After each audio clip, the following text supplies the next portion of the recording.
Pero necesito una reacción nuclear para generar 1.21 gigawatts. ¿1.21 gigawatts? ¿1.21 gigawatts? ¿Qué diablos es un gigawatt? Bienvenidos a 1.21 Gigawatt, un podcast de otra dimensión.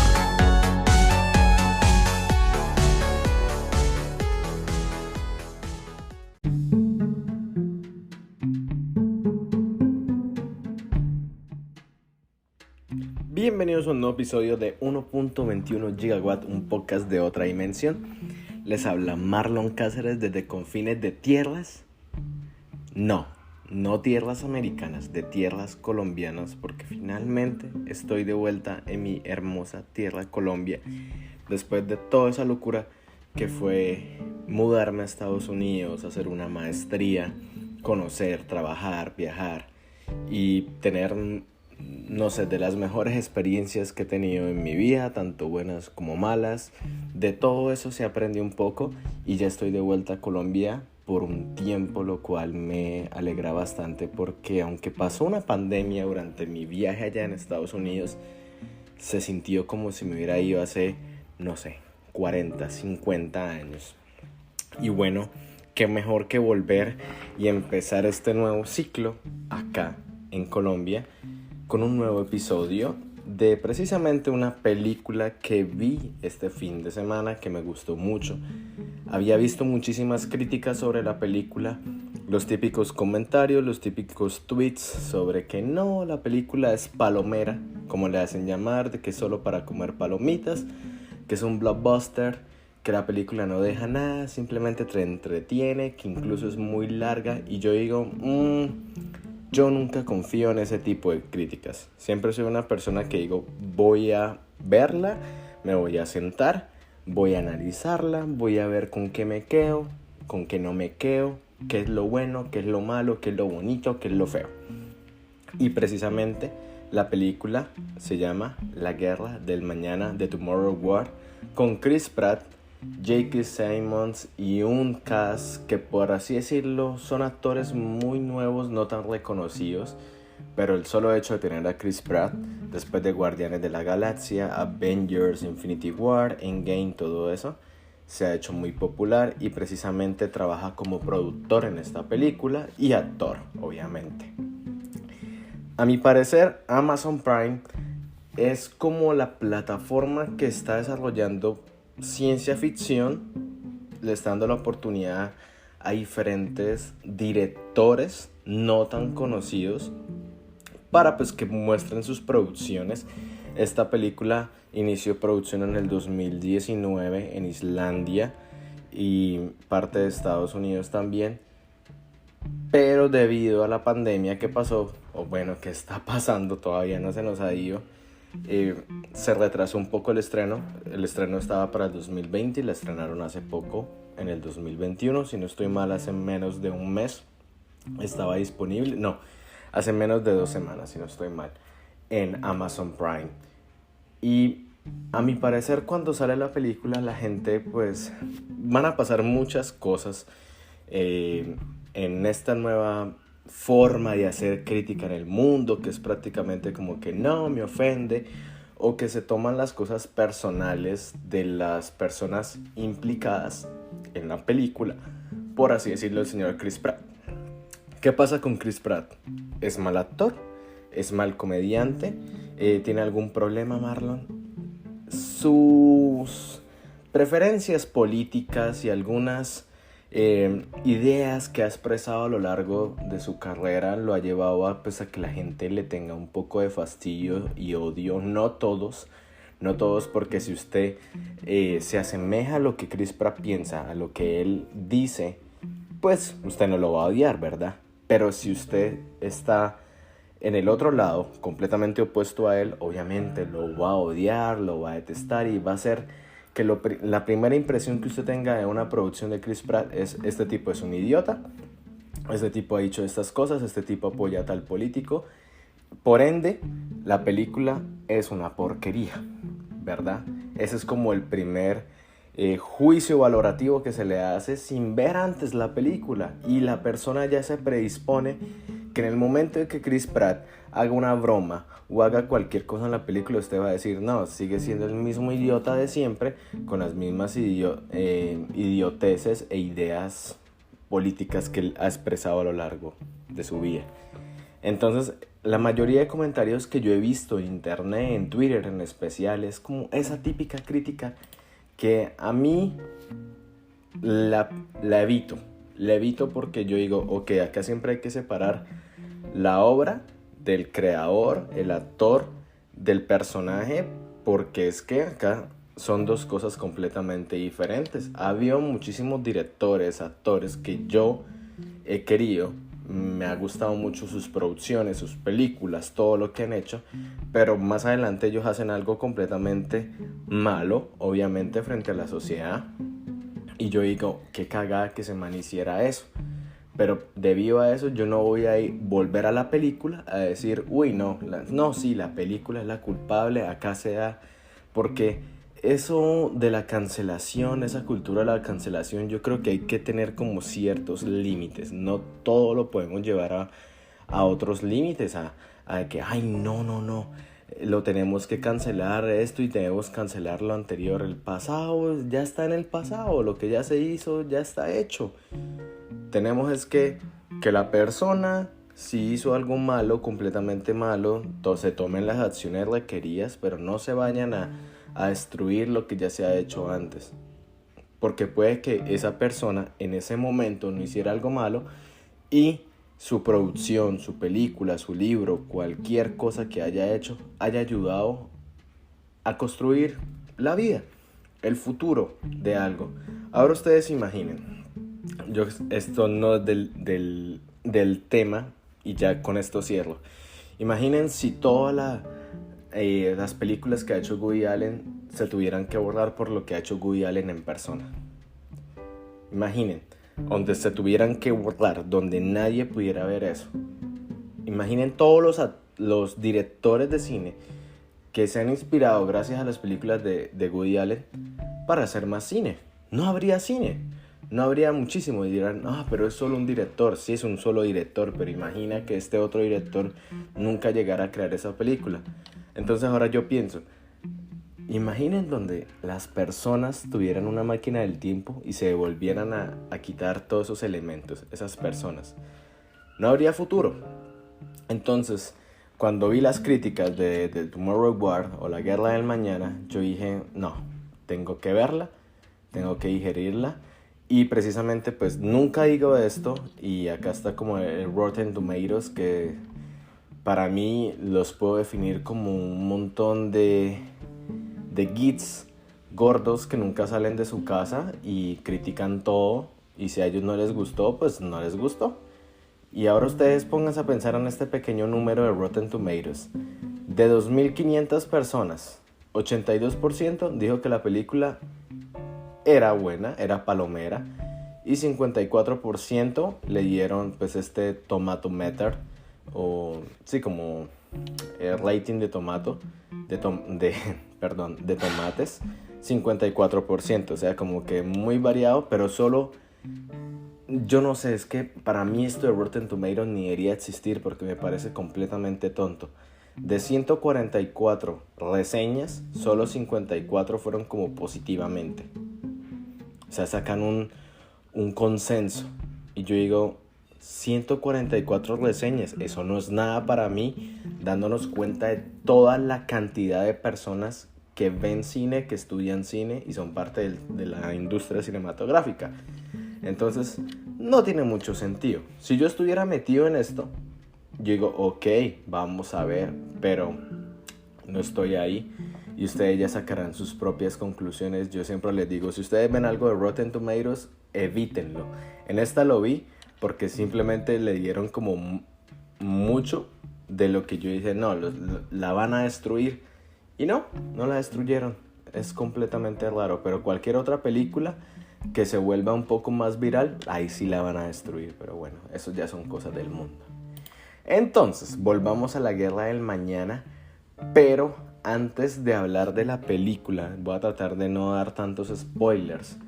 Es necesario irnos a donde empiezan este género de ciencia ficción que se cruza entre lo bélico y las guerras. O sea, las guerras del futuro. Y no me lo malinterpreten con Star Wars, porque es completamente diferente. Todo esto pasa en la Tierra. El señor H.G. Wells, muy conocido en este podcast, crea una novela llamada La Guerra de los Mundos. La Guerra de los Mundos se hace muy popular porque la publica por primera vez en 1898 y se trata sobre una invasión de alienígenas a la Tierra. Y esta novela se hizo tan popular que se fue adaptando miles y miles de veces, tanto en el cine como en la radio. Orson Welles, que era prácticamente un director, guionista, la popularizó aún más cuando fue la época de la radio. Hizo una serie radiofónica de esta novela y a la gente pues le gustaba, porque si ustedes, si no sabían esto, en la época de las guerras mundiales no había tanto televisión, todo era por radio, la gente se enteraba todo por radio. Y como todo el tiempo las personas estaban pendientes de lo que decían la radio, de los ataques, de lo que iba pasando, tenían los radios prendidos. ¿Qué fue lo que pasó? ¿Qué fueron lo que hicieron muchos americanos? Pues empezaron a hacer novelas, así como lo que llamaban acá en Colombia como Calimán y todo eso, que la gente los escuchaba. Lo mismo fue con estas novelas de ciencia ficción de que Orson Welles pues la hizo y a la gente le encantó y a la gente le fascinó este nuevo medio de hacer ciencia ficción y de dar a conocer muchas producciones de novelas de otras partes del mundo. Y a mí me parece interesante ese hecho, porque podemos ver de que la ciencia ficción no solamente se quedó en los libros o en el cine, sino también pasó por medio de la radio. En La Guerra de los Mundos, a mi parecer, H.G. Wells siempre ha tenido algo en común, y es de nunca darnos datos claves de quién es el personaje que nos está narrando la historia. Siempre yo creo que lo ha hecho es como para que nosotros nos pongamos en el papel del personaje y nunca saber mayor datos. Sabemos que tiene intereses, que es una persona, pero al mismo tiempo es como si dijeran, a usted le está pasando esa situación en ese momento. La Guerra de los Mundos también fue adaptada al cine como 2 o 3 veces, siendo para mí la más popular la que hizo Steven Spielberg con Tom Cruise. Y he aquí cuando, por así decirlo, las cosas o las películas de ciencia ficción se vuelven blockbusters. Los blockbusters son estas películas donde debe haber explosiones, donde debe haber matanza de aliens, matanza de humanos, se tienen que destruir miles de edificios, a la gente le gusta, mejor dicho, Michael Bay con todo ese montón de pólvora y dinamita estallando partes de Estados Unidos con robots. Eso es un blockbuster. El problema del blockbuster fue que pues Spielberg empieza a hacer esas películas así y a la gente que son críticos del cine no les gusta. A la gente, los que son críticos de la academia, no les gustan los blockbusters.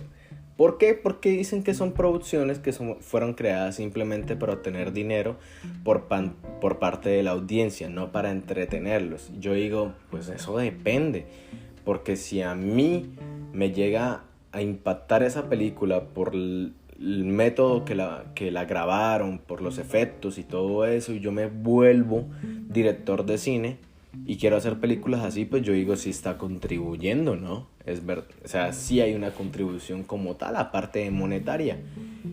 Pero bueno, eso es otro tema que yo no quiero tocar, porque hay mucha gente que dice, no, hay gente que prefiere no ver estas películas, porque ya saben, y uno de alguna forma ya sabe para dónde va la película.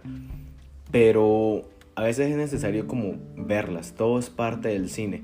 Yo siempre he sido una persona que ve desde una película conceptual, desde una película animada, desde una película estilo blockbuster, desde películas de otros cines o que me cause curiosidad, y uno tiene que tener ese ojo crítico, pero también abierto a ver cine, porque muchas veces son personas que simplemente van a ver las películas que son nominadas a los Oscar y dicen, no, es porque he visto todas estas películas que son nominadas a los Oscar. Entonces su ojo literal se vuelve como estrecho hacia lo que usted o para lo que usted es bueno en el cine. Y estas películas o estas historias son diseñadas para eso: explosiones, rayos, alienígenas lanzando cosas a los demás y bueno, miles y miles de explosiones. Otra obra que también llegó al cine en nuestros tiempos, porque esta de la Guerra de los Mundos la adaptaron, pero pues no fue muy popular debido también a los efectos de la época, y a partir de los 2000 en que empiezan a sacar esto, es El Juego de Ender. Si se acordarán, fue una película pues que se hizo, quedaba para otras continuaciones, pero con la que sacaron les bastó, por así decirlo. Otra novela de este tipo de género espacial, ciencia ficción militar, bélica, como ustedes le llaman, es Starship Troopers, que fue creada por Robert A. Heinlein, y pues trata de lo mismo, ¿no? Tropas americanas que van a otros planetas o tienen que defender el mundo de invasiones alienígenas una y otra vez, y también le hicieron una adaptación al cine. No fue como muy buena. A mí me gusta porque a veces vuelvo a esas películas de ciencia ficción donde uno decía como que si de chiquito me entretuvo, me va a poder entretener también de grande, y uno ve como todo eso, los vestuarios, y a veces como que uno siente que se esforzaban más por hacernos creer en esas cosas, en ese tipo de ambientes alienígenas, de las tropas, de las armas del futuro, que ahora que prácticamente todo es pantalla verde. La pantalla verde ayuda, pero también es como dónde quedaron todas esas personas que trabajan en vestuarios, que tratan de hacer la cosa más creíble, ¿sí? Starship Troopers sacó su película en el 97. A mí me parece muy chistosa la parte en que los están entrenando, pero el resto es entretenida. Otra más popular de nuestros tiempos fue Battle Los Ángeles, o Batalla de Los Ángeles, como ustedes le quieran decir, Batalla de Los Ángeles, bla, bla, bla, Invasión a la Tierra, le llamaron en España. Y es una película exactamente de lo mismo, bélica. Empiezan a caer extraterrestres, marines y todo lo demás, y bueno, la película a mi parecer no es como tanto, o sea, sí hay ciencia ficción, pero siento que hay como muchos elementos que entraron ahí que al parecer la pudieron haber hecho un poquito mejor, pero pues no quiero entrar mucho en eso. Y pues está Michael Peña, está Aaron Eckhart, y bueno, lo importante es que entretiene. No quiero hablar mucho de esta película porque pues no va al tema de lo que yo quiero tocar. Otra conocida es Battleship. Esta Battleship o batalla naval fue inspirada en estos juegos de mesa, y el juego de mesa era bastante sencillo. Eran como naves que uno pues de alguna forma destruía, tenía que adivinar el adversario en qué parte había colocado la nave, y uno ganaba puntos, y era bonito. Eran juegos de mesa bastante entretenidos a mi parecer. El problema fue que Battleship se va un poco del concepto, porque en el juego de mesa no había alienígenas, eran simplemente naves de guerra. En este no, en este pues metieron alienígenas y demás de cosas, y pues está dirigida por Peter Berg y está protagonizada por Tyler Kish, que hizo también fue Gambito en X-Men. Liam Neeson, obviamente conocido por todas las películas de acción y también Star Wars. Y Alexander Skarsgård, que pues se ha hecho conocido por True Blood, Tarzán, el que hizo Tarzán hace poco y demás. Y Rihanna, obviamente, que aparece ahí. Lo único con lo que yo me quedo de Battleship es Rihanna. Ver a Rihanna actuar. No se ve como tan mal como la gente lo hace ver. Y ya para tocar el tema de la guerra del mañana, voy a tocar la más conocida, a mi parecer, sobre invasiones alienígenas en la Tierra. Fue una película que se criticó mucho en su momento por el mismo tema de ser blockbuster, que la gente la clasificó como mala. Incluso el actor era alguien que literal era muy conocido en la televisión, pero no sabían si iba a poder como llenar esas botas de lo que iba a representar esta película en ese tiempo, ¿verdad? Era conocido por la comedia, y la película de la que estoy hablando en específico es El Día de la Independencia, que está cumpliendo 25 años de haber sido estrenada, y fue la película más taquillera en 1996 con el señor Will Smith y Jeff Goldblum, que a mí esta película, cuando yo la vi de pequeño, a mí me encantó,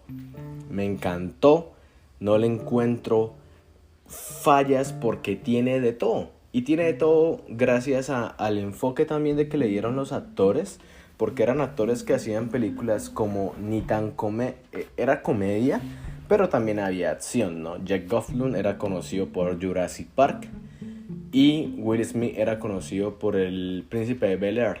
Cuando se combinan esos dos elementos que vienen de una película muy blockbuster como Jurassic Park, y viene una serie de muy alta comedia como El Príncipe de Bel-Air, puede que salga algo bueno.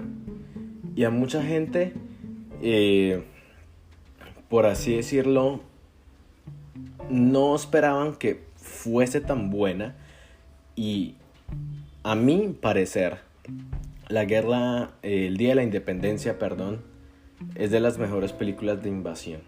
Hay mucha gente que la critica, le busca baches en la historia.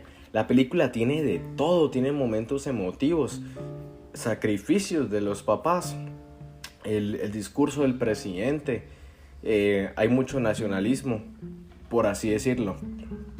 Pero a mí el solo hecho de ver cómo estos dos interactuaban, porque era la típica pareja que siempre estaban tratando de colocar en los 90, era un actor blanco y un actor negro, y ver de esa combinación que nos sale, pues sale una muy buena interacción, ¿verdad? Ya lo habíamos visto con Jackie Chan y ay, se me va el nombre del otro actor. Oh my god, el que habla así.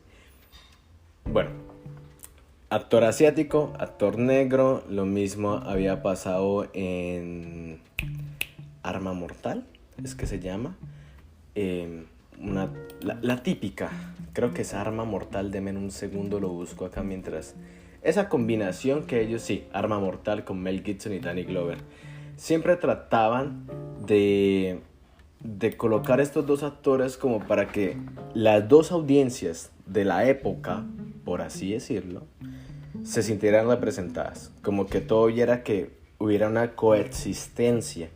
El problema es siempre en Estados Unidos o en el cine es que dos actores de diferentes razas coexistan en algo, y tienen que buscar un punto medio en el cual ellos puedan dejar sus diferencias para salvar el mundo, por así decirlo, ¿verdad? Y pues eso pasa con Will Smith. A mi parecer, a mí me gusta una pareja explosiva. Rush Hour con Chris Tucker. Iba a decir Chris Rock, casi me equivoco. Chris Rock y Jackie Chan en una pareja explosiva. Y cuando sale el Día de la Independencia, ellos hicieron un marketing brutal, que es siempre irse al Super Bowl. Sacan el tráiler en el Super Bowl, unos segundos, pagan miles de dólares para que toda la gente en ese momento la vea y le den ganas de verla. A mi parecer, yo, si hubiera estado ahí viendo el Super Bowl, porque yo la vi como un año después de que llegué a Colombia, Yo me encantaría, yo quedaría con las ganas de ir a verla sí o sí. Así digan que la película es palomera, así digan que los efectos me gusta. A mí me gusta incluso las naves que traen ahí. Siento que no es tanto como que la hicieron muy a la antigua. También muchos efectos especiales, pero había diseño en los alienígenas, en las naves, en lo demás. Y la escena en la que entran y cómo buscan la forma de entrar. No sé, a mí me gusta esa película. Y de ahí en adelante como que todo el mundo venía haciendo muchas referencias a eso, a esas películas donde veíamos a los Estados Unidos o al ejército americano tratando de salvar al resto de la humanidad, ¿verdad? Y ahí también el descontento de muchas personas es eso, porque siempre los americanos son los que nos tengan que salvar de los alienígenas. Lo puedo responder de la siguiente forma. ¿Quiénes están haciendo la película? Americanos. ¿Dónde la están grabando? Probablemente en alguna parte de Estados Unidos. ¿Quién contribuye a que haga la película? ¿De dónde sale el dinero? De bolsillos americanos. Entonces, ¿por qué hacen esa crítica tan tonta a mi parecer? Incluso cuando vimos la ciencia ficción coreana. ¿Quiénes salvaban el mundo? Coreanos. ¿Por qué? Porque la película la hicieron coreanos. Fin de la historia. No se vayan a... No la veo que porque es cine gringo y todo eso. ¿Y qué tiene que ver? Han visto miles de películas, ven miles de producciones americanas. Se la pasan viendo todos esos programas de History Channel creados por americanos, todos esos documentales creados por americanos, y ahora no van a ver una película que porque la crearon los americanos. Críticas tontas que uno ve en internet, que a veces me doy cuenta que la gente como que siempre tiene lo de las banderas al frente, y yo digo, no estamos en época de poner nuestros intereses sobre banderas o sobre nacionalidades. Simplemente vean una película por disfrutarla. Si han visto Los Vengadores, ¿quiénes hicieron Los Vengadores? Americanos. Se grabó en muchas partes de Estados Unidos, la mayoría de repartos americanos. ¿Por qué van a criticar esta película de Tomorrow War por ser gringa y no critican a los Vengadores porque también es gringa, ¿no? No sé. La moral, la doble moral, la ironía de las cosas. Ahora, de Tomorrow War, luego de hablar del Día de la Independencia, pues va a tener esa especie de tintes del Día de la Independencia, algunas como referencias, pero a mí me gustó esta película. Por encima de las críticas, creo que la gente no la vio completa, se aburrieron y no le dieron una oportunidad. Para mí, este blockbuster de ciencia ficción que llega en una plataforma que no es tan bueno, sí es conocida, pero no es tan grande como Netflix, porque cualquier cosa que sale en Netflix, pues la gente lo ve, ¿no? La gente no va a querer ir a Amazon Prime, o adquieren Amazon Prime porque obtienen los servicios de Amazon de entrega y demás de cosas. Y yo digo, hay que darle una oportunidad. El cine es cine. No por ser Chris Pratt. A mí las cosas que ha hecho Chris Pratt en su vida no me han gustado, pero las producciones en las que sale me gustan. Y siempre lo aparto. El actor del personaje siempre hay que dejarlo a un lado. En la Guerra del Mañana voy a tocar diferentes temas porque siento que fueron muy delicados y tuvieron como cierta empatía en el momento de hacer la película. Y antes de continuar, vamos a un comercial de Anchor.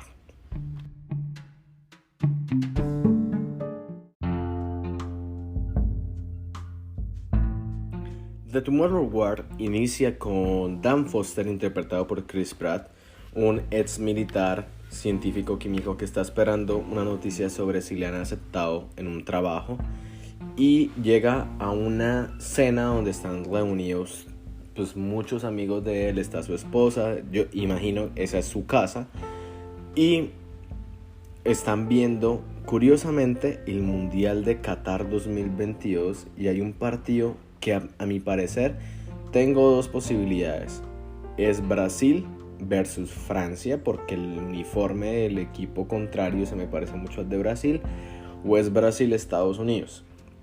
Pero el logo del escudo del otro equipo no aparece, no es muy claro, pero el de Brasil uno sabe que es Brasil, uno sabe cómo son los uniformes de Brasil. Y están jugando en diciembre. Entonces acá vemos una cosa de la ciencia ficción, nos están hablando de un futuro. La película ocurre en el 2022, en diciembre. En medio del partido van 3-3 y el equipo brasileño se va en un contraataque y de repente empieza como a dañarse un poco la señal de televisión y se abre como una especie de vórtice donde llegan unos soldados, salen del vórtice y los soldados empiezan a anunciarse como que son militares del futuro que necesitan que los escuchen porque la Tierra se va a extinguir debido a un ataque alienígena en el año 2051. O sea, ellos vienen de allá y necesitan reclutar gente, que se prepare las personas. Y yo digo, ok, se van a preparar. Lo gracioso o lo curioso, a mi parecer, es que a través de ese vórtice que ellos mismos crean, envían a la gente del presente al futuro a luchar. Entonces empiezan a reclutar y cortan de una vez la escena y nos muestran que efectivamente sí, la gente se ha preparado, miles de países han enviado militares al futuro, pero todos han muerto. O sea, empieza a bajar la población de muchas partes del mundo, no solo de Estados Unidos. Y se envían personas y nada, no pueden ganar. Los alienígenas son muy poderosos, no los muestran todavía ahí, porque siempre tienen como esa premisa de si les mostramos al mundo cómo son los alienígenas, nadie va a querer ir.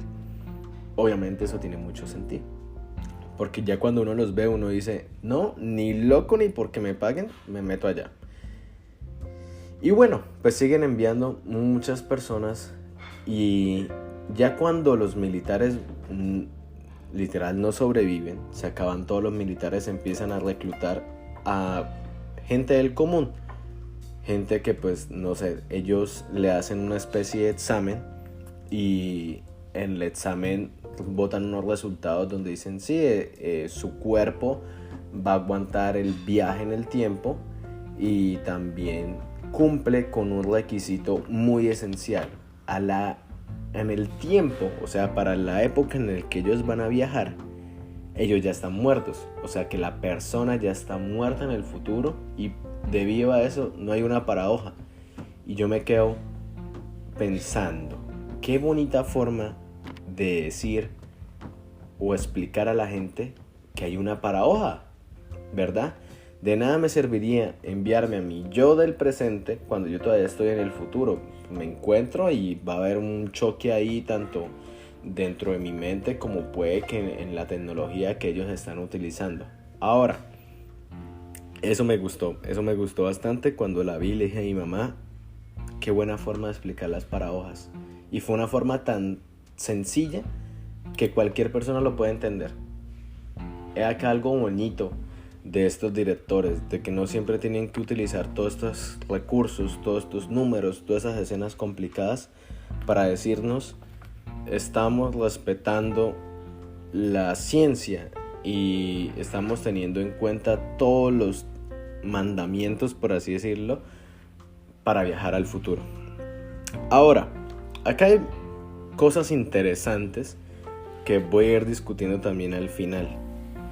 El Dan del presente, este ex militar que no consigue su trabajo al fin, su esposa es una especie de psicóloga que habla con todos los que sobreviven a la guerra, a las personas que llegan con un brazo, sin piernas, que tienen traumas. Ella es la que los ayuda pues, con estas sesiones de diálogo. Y su hija es muy inteligente.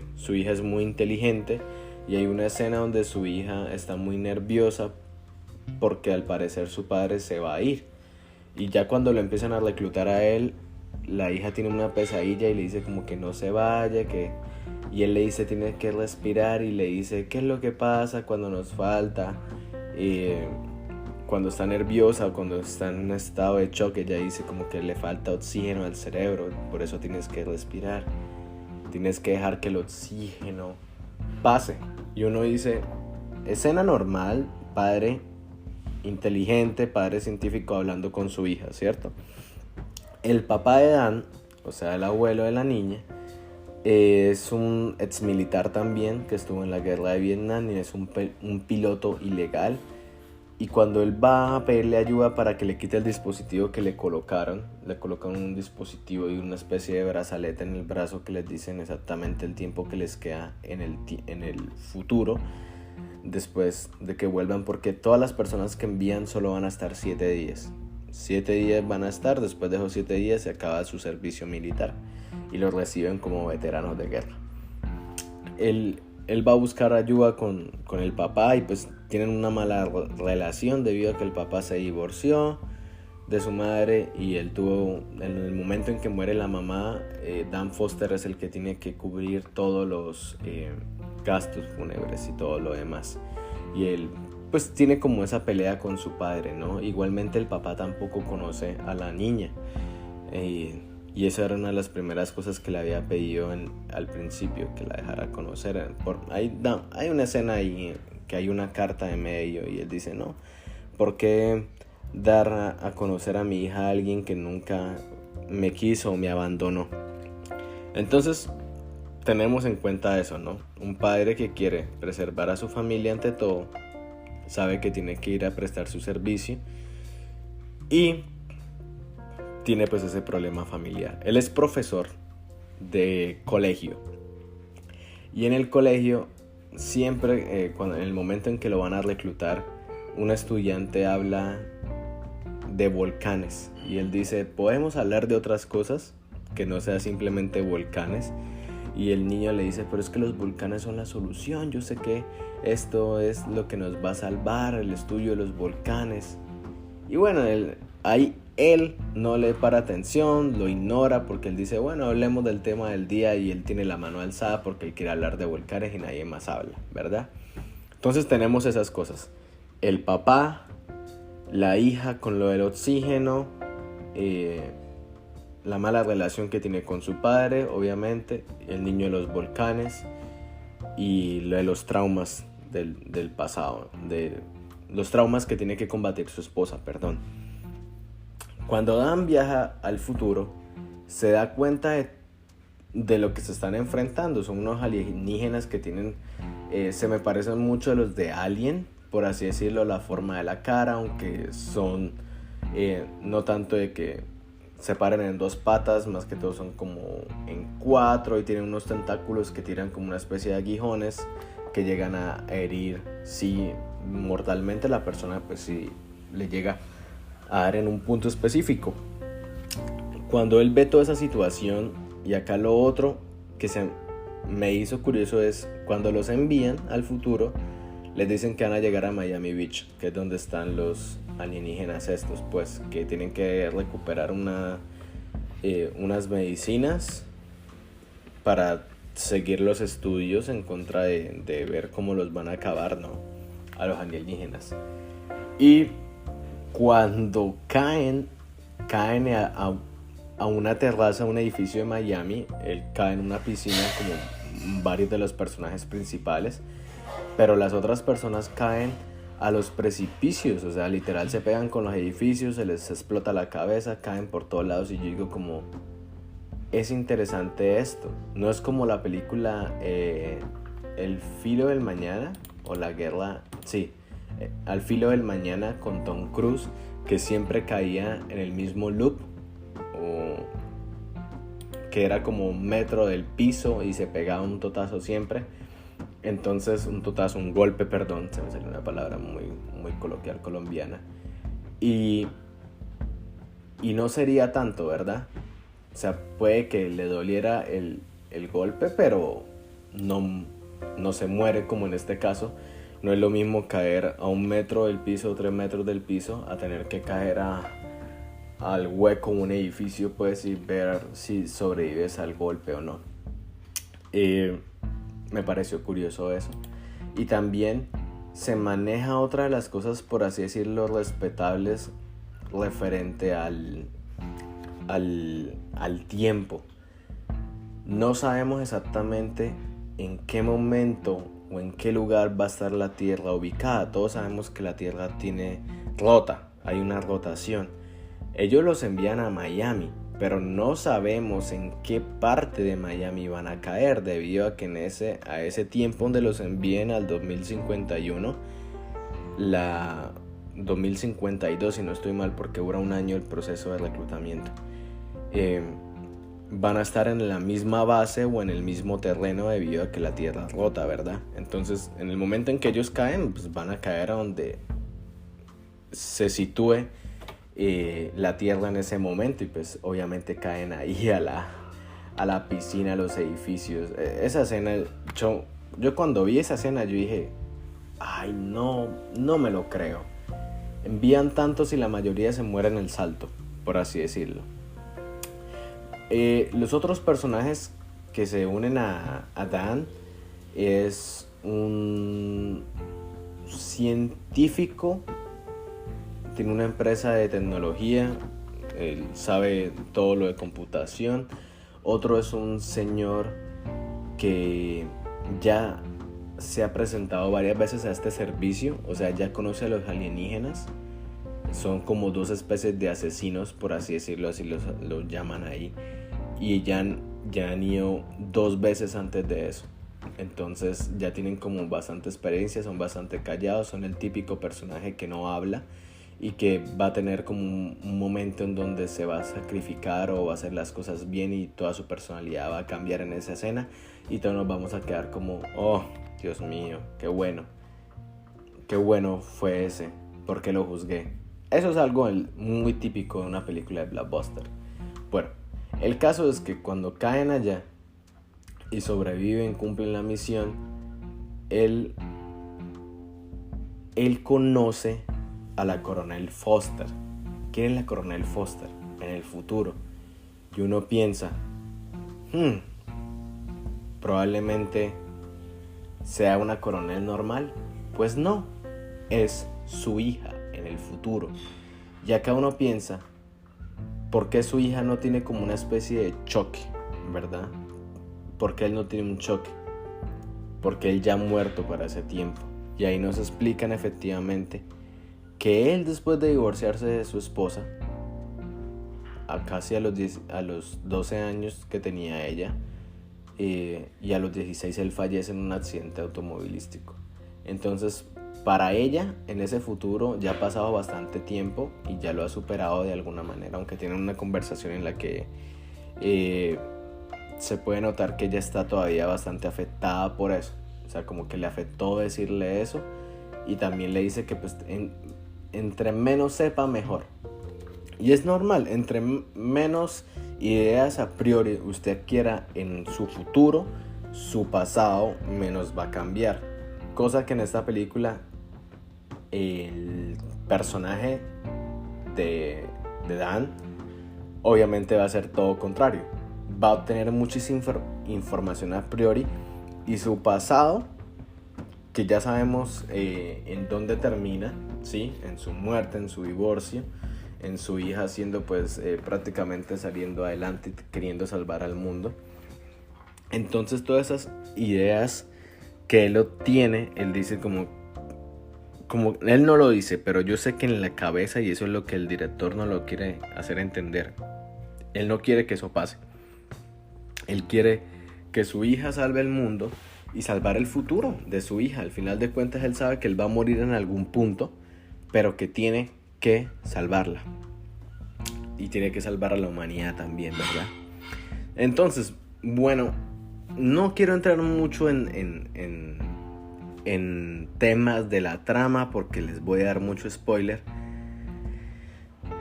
Dan vuelve al presente, ¿sí? Vuelve al presente, y el futuro es incierto, ¿verdad? Porque ya ha llegado el momento en que se cumplen los 7 días que él está en el futuro. A él lo devuelven Y él llega con el trauma, se da cuenta de que tiene que salvar a su hija, de que no sabe cómo hacerlo, de que de alguna forma ella se va a morir allá y él tiene que detener todo lo demás. Entonces él empieza a hacer las cosas que no hizo en su presente, en el primer presente que vimos, que era reunirse con su papá, hablar con su esposa sobre lo de los traumas y escuchar al niño de los volcanes. Y es aquí cuando la película se vuelve aún más interesante, porque uno siente que la película se acaba en cierto punto y la pudieron haber terminado ahí y hubieran sacado una secuela. Así yo lo vi, pero la continuaron. Chévere, porque me botan todo de totazo. No quieren secuelas, está muy bien diseñada, es una sola película, es un solo. Y él empieza con los otros militares que sobrevivieron a la misión a decir, oigan, tenemos que salvar el futuro, tenemos que ver cómo llegaron los alienígenas. Como no se puede viajar antes del momento en que se crean los puentes, en el puente del tiempo, por así decirlo, porque eso es lo primero que dicen. Si sabemos que en el 2048 es que los alienígenas aparecen, ¿por qué no viajamos al 47 y los matamos, no? Les llenamos de balas el cuerpo y ya, pero ellos no saben cómo, en qué momento, porque el vórtice del tiempo se crea simplemente en el 51. No se puede viajar ni un antes ni un después, solamente en el momento en el que el vórtice está abierto y el vórtice se cierra. Y acá él empieza pues a indagar más, escucha a la madre, que yo siempre he dicho, el papel de la mamá es muy corto, no es tan relevante, pero para la trama es completamente necesario y me gusta porque siempre van a manejar como los tres pilares, ¿no? Padre, madre e hijo. Y eso va a ser así, porque prácticamente si la muerte de la mamá a él no le hubiera afectado tanto y el odio que no tenía a su padre, él no hubiera salido adelante, ¿verdad? Y no hubiera tenido esa familia tan bonita que tiene ahora y tanto que la quiere conservar, que aún así sacrificó su vida y viaja al futuro, ¿verdad? A pelear con estos alienígenas. Entonces es muy necesario esos factores por los cuales en primer lugar él está ahí. Y yo creo que las películas son muy fieles. Ahora, cuando él vuelve del futuro, él se da cuenta que esos factores que son esenciales, que él en un punto evadió, como escuchar al estudiante, como hablar con su papá, como hablar con su esposa sobre esos temas, él dice, ahora lo voy a hacer. Y esa es la clave, mi gente. Y eso es lo bonito que yo digo de la película.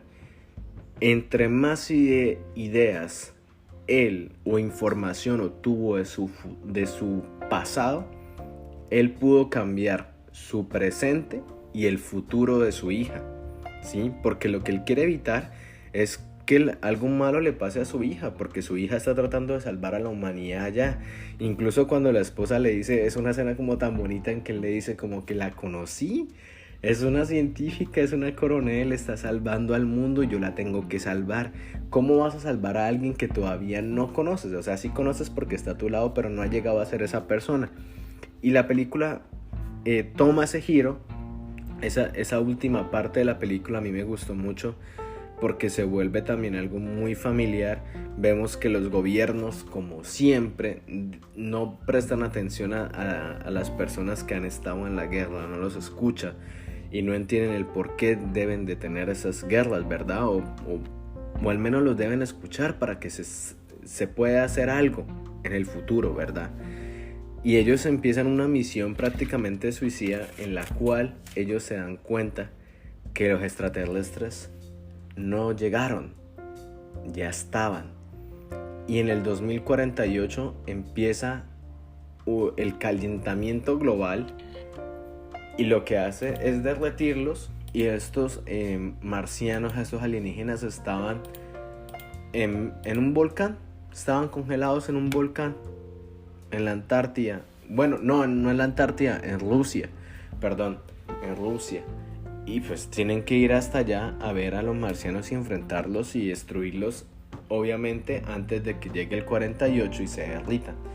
Y eso fue lo que más me gustó de la película. No nos deja como ese típico de que se separa un poco del típico blockbuster, porque los marcianos no llegan. No vemos una llegada de los marcianos como tal. Los marcianos ya estaban en la Tierra y nos explican que los marcianos estaban desde hace eones de años en la Tierra, y es debido a los diferentes ciclos que ha pasado la humanidad, la época de hielo y obviamente el calentamiento global. Es el por qué ellos ahora se despiertan y empiezan a matar a los humanos, a consumir todo tipo de vida, porque vemos que no solo matan humanos, sino también mataban animales. Entonces son alienígenas que son devoradores de mundos, por así decirlo, muy parecidos al de los de la Guerra de los Mundos. Y de Tomorrow World no les voy a decir cómo termina, se las dejo, les dejo la recomendación, está en Amazon Prime. Palabras finales sobre esta película, o la reflexión que puedo sacar: no se puede juzgar una obra antes de conocerla. No se puede juzgar una película debido a las acciones que hacen los actores de la película en la vida real y no en la vida ficticia que es la de la película. La ciencia ficción bélica o militar, como ustedes la quieren llamar, tiene muchas representaciones, se puede llevar de muchas formas. También es debido al director y a la forma en la que él la quiera mostrar al mundo. Podemos ver películas donde las explosiones van a resaltar, como el Día de la Independencia, Battleship, Batalla de Los Ángeles, etc. Podemos ver también de que las guerras no simplemente van a ocurrir acá en la Tierra, sino también en otros planetas, y es debido a que nosotros viajamos hasta allá. O en su caso, como lo hizo Chris Pratt, viajó a un futuro de la Tierra, ¿no? O sea, la batalla sigue siendo en este territorio hermoso que debemos preservar. La única forma en la que muchas veces podemos salvarnos de la humanidad, o salvar a la humanidad de la propia humanidad, valga la redundancia, o salvar a la humanidad de estos alienígenas o de cualquier peligro que nos vaya a acechar y nos vaya a poner en riesgo nuestra existencia, muchas veces es la ciencia. Lo mismo está pasando con esto de la vacuna. Hay personas que no la quieren tomar. Esto ya es una guerra científica. ¿Dónde se crean las vacunas? En laboratorios. ¿Quiénes se pueden prevenir una posible contagio de este virus? Otra vacuna, más ciencia. Y en la película, cuando toman ese enfoque de ver a la ciencia, de que la ciencia es la forma que nos va a mostrar el camino para salvarnos, es donde yo digo, es una muy buena obra. Porque es muy fácil tomar una película y decir, van a llegar unos marcianos, ¿cómo nos vamos a salvar? Miles de cohetes y armas y balas. Porque la guerra es la única forma de salvar a la humanidad. Un arma como tal. Y puede que en esta película también las usen, pero es la ciencia la cual les da a ellos la idea de cómo pueden preservar a la humanidad. Y hay escenas muy científicas que me gustan, que se explican, que tienen relevancia, como lo del oxígeno. Eso tiene clave en la película y no lo toqué porque dije, bueno, es mejor que ellos lo vean, para que vean cómo una escena del pasado tiene tanto poder en el futuro. La Guerra del Mañana es un blockbuster de ciencia ficción que muestra cosas muy interesantes a mi parecer. Si les gustan estas películas, dura alrededor de 2 horas 15 minutos. Si les gustan estas películas, si es una película botanera como le llaman, que es para comer con palomitas y ya, y distraerme, o verla un domingo en la noche o en la tarde, véanla. Pero véanla no solo con los ojos de juzgar, véanla con los ojos de aprender un poco, porque hay como una especie de reflexión muy implícita que nosotros mismos tenemos que desentrañar y dejarla como la dejó para mí. Entonces, a veces las acciones o los momentos del presente que debido a nuestros conceptos, debido a la vida misma, no queremos escuchar, no queremos ver, son los que nos pueden salvar más adelante, en el futuro. Y con eso termino. Y muchísimas gracias a todas las personas que me han escuchado. Se empieza como una nueva etapa en el podcast, va a haber invitados. En el próximo episodio espero ya tener un invitado sobre un tema muy chévere. Vamos a analizar un poco de psicología con cine. También hay otras cosas que quiero probar. El formato de YouTube. Síganos en Twitter. Esa es la invitación. Síganos en Twitter en @GigaWattPodcast, porque se van a dar cuenta que este podcast va a tomar un nuevo rumbo. Va a haber noticias sobre ciencia ficción en Twitter, formato video también en YouTube, espero yo. Al final de esta semana van a tener el primer video. No olviden seguirnos, no olviden dejarnos sus comentarios. Gracias, miles y miles de gracias por escucharme durante la pandemia, por escucharme allá en esos confines de tierras americanas y ahora escucharme acá. Fueron una parte muy muy importante, el sentir de que podía literal sentarme a discutir sobre algo y que al otro lado del celular, al otro lado de la matriz del internet, alguien me está escuchando, alguien está aprendiendo, alguien está probablemente insultándome o alguien está diciendo, este man tiene razón. Muchísimas gracias por todo eso. Y 1.21 gigawatt está en todas las plataformas de audio, Spotify, Anchor, ahí nos pueden escuchar. Y nos vemos en la otra dimensión. Hasta luego.